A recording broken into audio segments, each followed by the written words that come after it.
in a problem situation, the people who are in the work, who are doing the work, already know actually what they need to do to deal with the problem.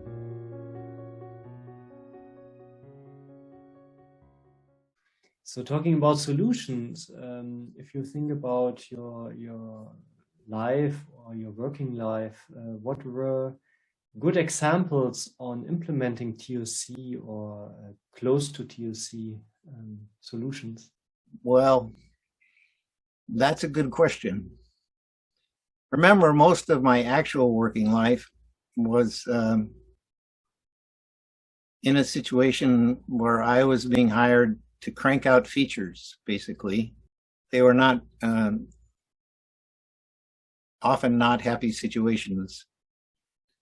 However, there were some with, Wolfram has this idea that in a problem situation, the people who are in the work, who are doing the work, already know actually what they need to do to deal with the problem.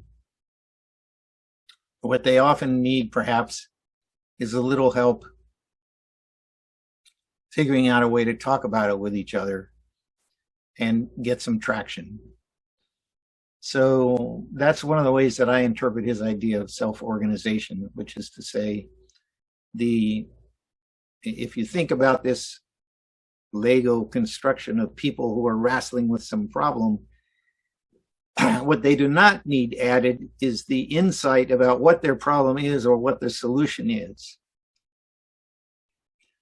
What they need added possibly is some way to organize their efforts or to talk with each other or to be able to trust each other.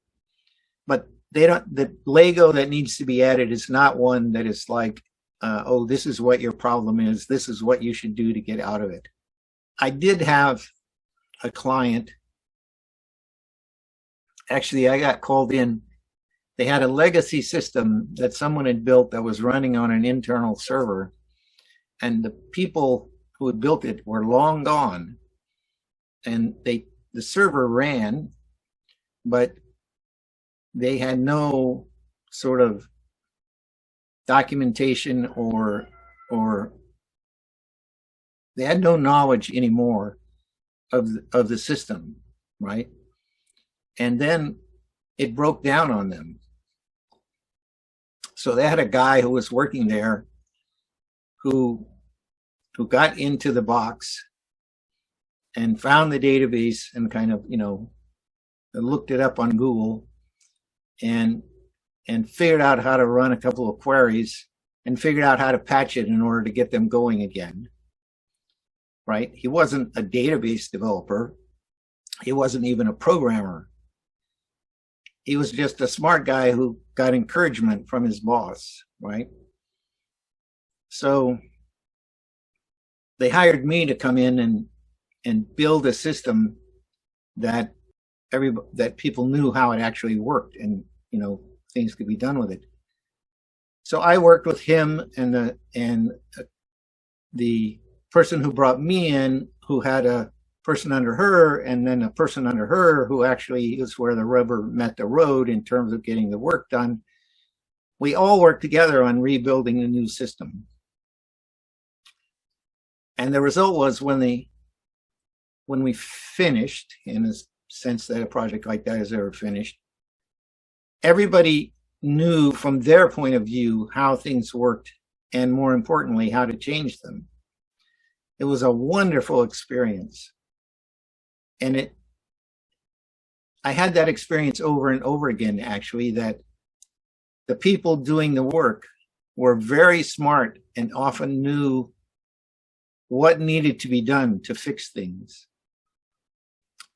A lot of times I was just the excuse. I was just an outside consultant coming in to say, oh, look, this is maybe what we need to do. And then all of a sudden, all the different stakeholders would say, well, the consultant says we should do that, so that's what we could do. It's one of the reasons I was so happy to meet Wolfram, because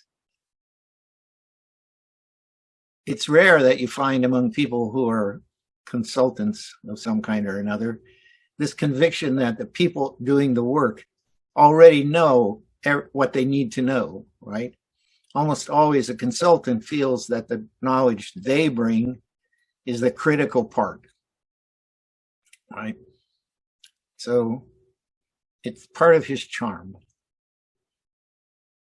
And part of the nice part about working with Blue Dolphins.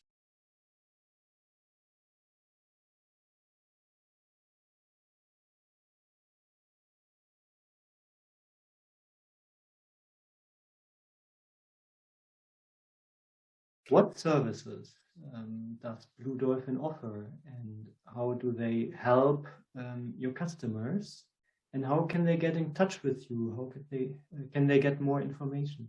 Okay, what is BlueDolphin? I think BlueDolphin is the first and the really first worldwide community of people who want to do self-organized changes based on theory of constraint.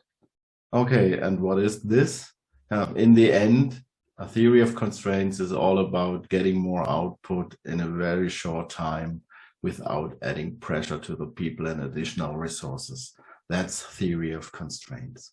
And the self-organization part is coming to this point, even in huge organization, in a very, very fast way. And our aim as Dolphins is, of course, to share this knowledge and make it available to as many organizations as possible around the world. So our service is being a community, exchanging ideas, exchanging experience, and make this happen. There are friends of BlueDolphin, that's the smallest version. There you get invitations to our gatherings, you get a newsletter, you get coffee breaks, small information bites. And of course, you get all the support you need to get it started. And there's, of course, a paid membership.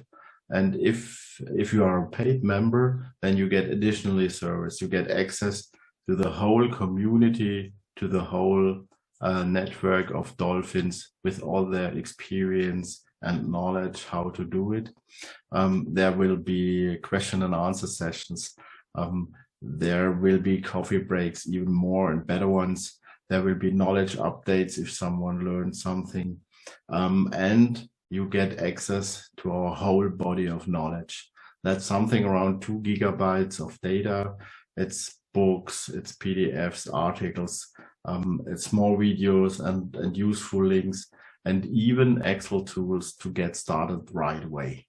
So you have access to the whole body of knowledge of the whole BlueDolphin network, and that's very valuable, by the way.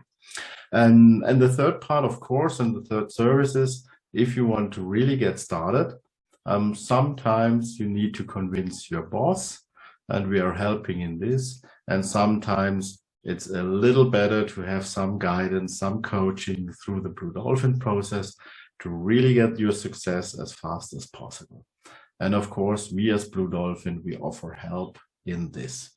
So we are a community from the beginning to the end, just to make you successful and your company. If you want to join, it's very easy. Just open browser, type in https://blue-dolphin.world, and there's a contact formula. Just get in contact, and you're welcome to swim with us in the ocean as a Blue Dolphin.